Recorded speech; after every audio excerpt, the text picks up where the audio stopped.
What's up, guys? So this game came out this year. You may have heard of it. Called Babylon's Fall, and from what I've heard, it's supposed to be terrible. So I wanted to take a look and see if it really is the worst game of 2022 so far. People of Babylon waiting for a closer look at their new heroes?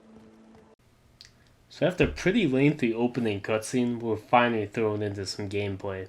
And the first thing that jumps to mind is the awful graphics. I've honestly never seen a game look so poor in recent memory.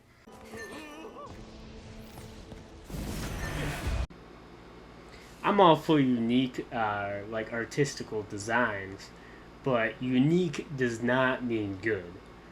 And honestly, I saw a quote that said that this game looks like a PS2 game and runs like a PS2 game, and I really think that's like a good comparison.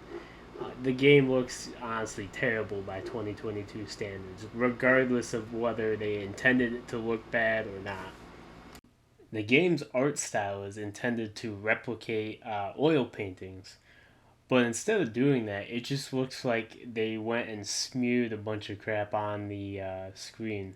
There's lots of like lines that are supposed to be like brush strokes, and it has this very warm color palette, but it also has this gross brown filter on it, and it just really doesn't look good. Look out! Above you! What?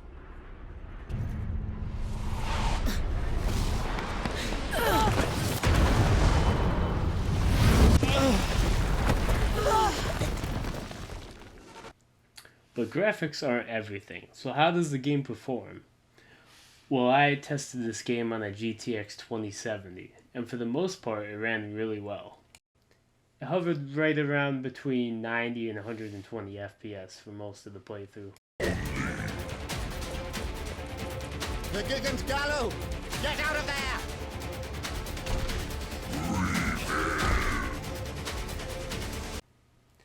I wasn't able to test out 4K resolution for this game, but I would have imagined it would have hovered around probably 60 FPS.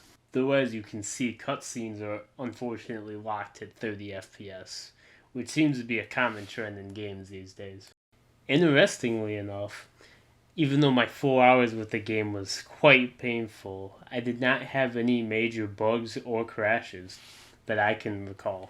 I don't know what's worse, a good game that runs bad or a bad game that runs good. Now, what about the game's story?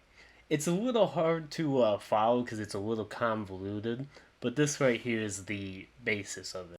Across the vast empire as it reached towards the heavens.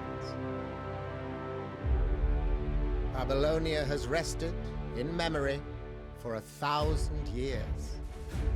Through its military might, the Domitian Empire now claims its ancient capital of Babylon. Proclaiming themselves the second coming of the old empire, the Domitinians scour the ziggurat ruins for relics of lost Babylonia. But the ruins are jealously guarded. So in short, it's a alternate history timeline where Babylon still falls, but they leave behind basically all these relics and stuff, and another empire, I believe 1,000 years later, but sometime later comes along and begins to scavenge the ruins for artifacts, and they run into these enemies called the Gallo. You also have this thing stuck to your back that is called a Gideon coffin and has basically allows you to use 4 weapons at once, but it wasn't really that well explained, and I don't really know too much about it, to be honest with you. And the next thing I want to talk about is the extremely long, extremely boring cutscenes that this game uses. Basically has you just sit at a table and it basically has them there talk, and it's pretty much pointless monologue, and some of them go on for like 10 to 15 minutes. It's honestly some of the most boring dialogue I've ever seen in a video game before. Even the rats can crawl aboard under so much security. I'm told it's a fool's errand anyway. Word has it, these coffins will fill us with poison the moment we desert. Those goddamn Imperial rats.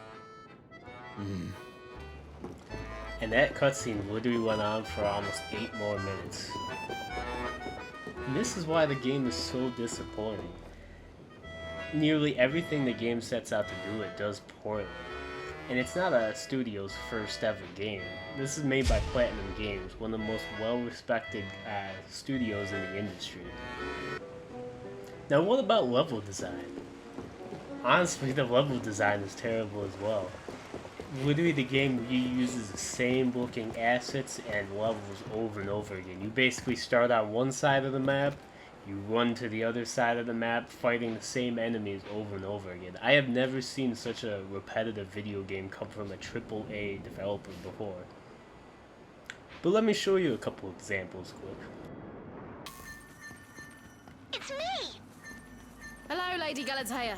How are you today?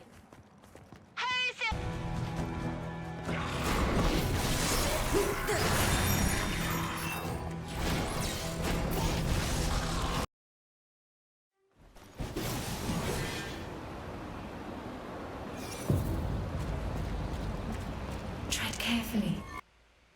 As you can see, those are 3 separate levels, yet they pretty much look the same except with some different colors here and there. Literally, this game looks like a Unreal Engine asset flip. I can't believe that it was made by one of the best AAA developers in the industry. But what about combat? Since this is an action game with heavy RPG and looter-shooter elements, there's a lot of it. But a lot doesn't mean good. The combos are very simplistic, the enemies are reused over and over again. You just sit there button mashing. The idea of using the Gideon Coffin to also control 2 weapons, so in essence you get to use 4 weapons at one time, is pretty cool. But all in reality it ends up doing is just you sitting there button mashing over and over again until the enemies die. Just the sound effects are awful. The combat isn't satisfying at all. The controls are stiff. It's very underwhelming.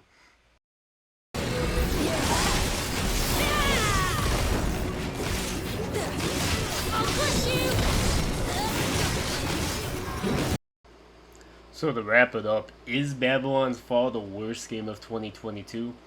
Honestly, at least from a AAA sense, I think it is. At the very least, it's the most disappointing. The graphics are terrible, the combat is terrible, the voice acting is terrible, the story is terrible. Nothing about this game stood out as remotely good to me.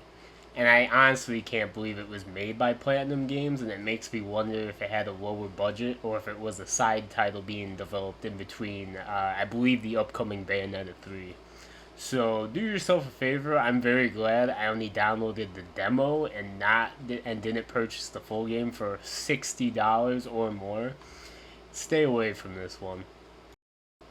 Honestly, I didn't even finish the demo because the demo was like 5 or 6 hours. I only made it about 3 in, and I could not wait to stop playing this game.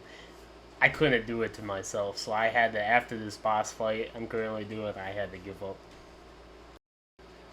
But now, I don't usually give out ratings, but for this game, I'm going to give it probably a solid 2 out of 10. It is a poorly made, extremely boring game.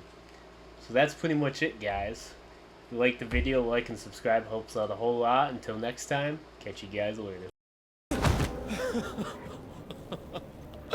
Shit, I was sloppy. This must be the Energeia.